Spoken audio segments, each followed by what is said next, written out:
নমস্কার বন্ধুরা, welcome to paranormal care. আজকে আমার মায়ের সঙ্গে ঘটে যাওয়া একটা অলৌকিক উইথ ভৌতিক ঘটনা আপনাদের সঙ্গে শেয়ার করব এবং খুব কমন ঘটনা। এই ঘটনাটা যখন শুনবেন আপনাদের দেখবেন অনেকের সঙ্গে এরম ধরনের জিনিস ঘটেছে। কমন হলে না বেশ অনেক সময় মনে হয় যে রিয়ালিটি রয়েছে জিনিসটার মধ্যে, একটা বাস্তবতা রয়েছে।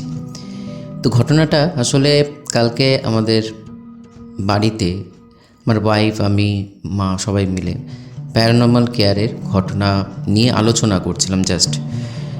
এটা ছোটোবেলায় এই ঘটনাটা আমি নিজেও অনেকবার শুনেছি, কিন্তু তখন হট করে মা বলাতে মনে পড়ে গেল যে আপনাদের সঙ্গে শেয়ার করলে ভালো লাগবে। খুব ছোটো ঘটনা, কিন্তু এর মধ্যে অনেক কিছু ইনফরমেশন শেয়ার করা আছে। তো চলুন ঘটনাটা আমরা শুরু করি। মা যেরকম বলেছে সেরকমভাবেই আমি আপনাদের সামনে তুলে ধরছি।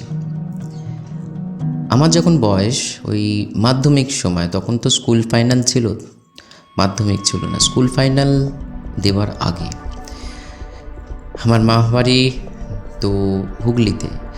যারা হুগলিতে বসবাস করেন আমি বলছি,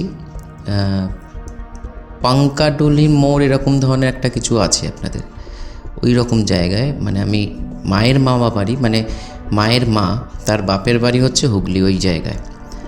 তো বেশ ব্যাপার, মায়ের যে মা তার মা মানে দিদার কথা, এখানে ঘটনাকে দিদাকে নিয়ে।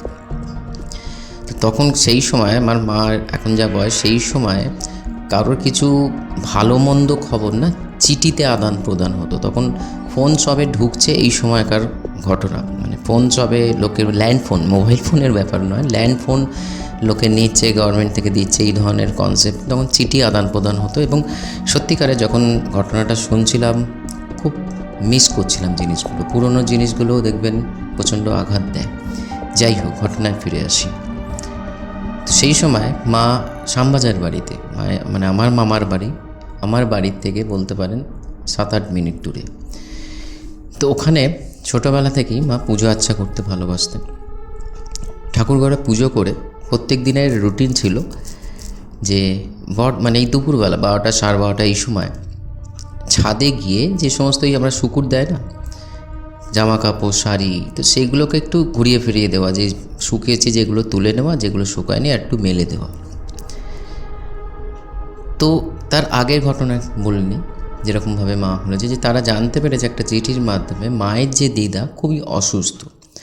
তো যেহেতু মায়ের একটা মাধ্যমিক সেই সময় চলছে, তো মা বা মানে মায়েরা কিন্তু আমার 5 বোন, তো সেই ক্ষেত্রে মায়ের তখন মাধ্যমিক এই সময়টা চলছে।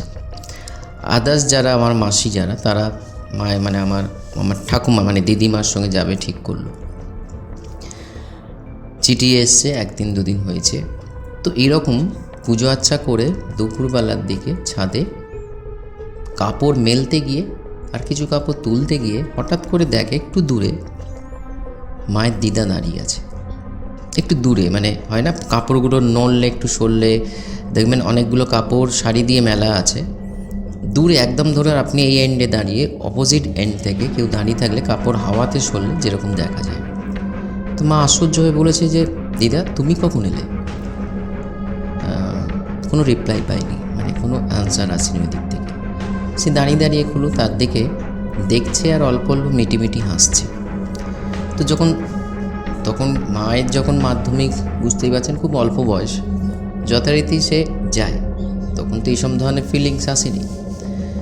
গিয়ে দেখে সেখানে কেউ নেই। তখন মা এটা ভেবেছে যে হয়তো তার মনের ভুল, যে যেহেতু চিঠিটা এসছে, দিদাকে খুব ভালোবাসতো, সম্পর্কটা খুব ভালো ছিল আমার মা মানে মাসিদের সঙ্গে, মায়ের সঙ্গে দিদার, মানে মায়ের।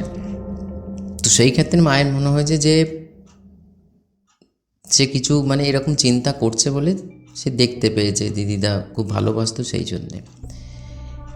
এই দিনই দুপুরবেলা একটা স্বপ্ন আসে যে সেম ওই রকম ছাদে মা এটা মানে মেলতে গেছে, কিছু মেলা কাপড় তুলছে আর কিছু মেলছে, এরম ধরনের সিচুয়েশানে দিদা এবার দেখছি যে স্বপ্নের মাধ্যমে কথা বলছে যে আমাকে অনেক দূর যেতে হবে, তোর সঙ্গে দেখা করতে এসেছি, আর হয়তো দেখা হবে না। তো এই বলে দেখছি যে দিদা আস্তে আস্তে ছোট হয়ে যাচ্ছে আর দূরে সরে যাচ্ছে। আর মাও ওই ছাদের মধ্যে দেখা যাচ্ছে যে ছাদটা প্রচণ্ড লম্বা হয়ে গেছে, ছাদের মধ্যে দৌড়চ্ছে, 3 তলার ছাদ। হঠাৎ করে মায়ের ঘুম ভেঙে যায়। তো মা ঘুম থেকে উঠে মায়ের মাকে ঘটনাটা বলে যে এরকম এরকম দেখলাম, আমি দুপুরবেলাও এরকম এক ধরনের জিনিস দেখেছি, কিন্তু আজ এই স্বপ্নটাও দেখলাম।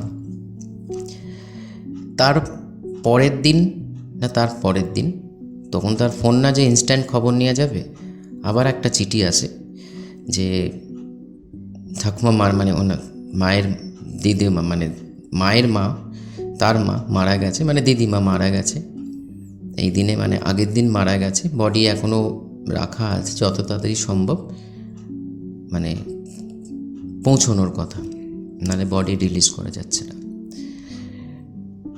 তো এটাই একটা অদ্ভুত ব্যাপার যে মা ছিল যে মানুষটা মারা গেছে সে, এটা তো ডিস্টেন্স কলকাতা থেকে হুগলির ডিস্টেন্স মিনিমাম ধরে রাখুন 1.5 ঘন্টা তো নিশ্চয়ই, বা মানে তখনকার ট্রেনের বা বাসে যা হোয়াটএভার যেটাই হোক না কেন, তো সেখানে একটা অসুস্থ মানুষ এসে, তো এই ঘটনাটা সে আমার সঙ্গে করে যে সে অনুভব করেছিল মারা যাওয়ার পর তার দিদা দেখা করতে এসেছিল, শেষ দেখা, যেটা স্বপ্নের মাধ্যমে, এবং আগের দেখাটাও সত্যি। সে বিশ্বাস করে যে চলে যাবার যেহেতু সময় হয়ে গেছে, সে তখন ওখানে মারা গেছে অলরেডি, কিন্তু এইখানে কলকাতায় এই বাড়িতে মায়ের সঙ্গে, অন্য কারোর সঙ্গে দেখা করেনি, কিন্তু মায়ের সঙ্গে দেখা করে গেছিল।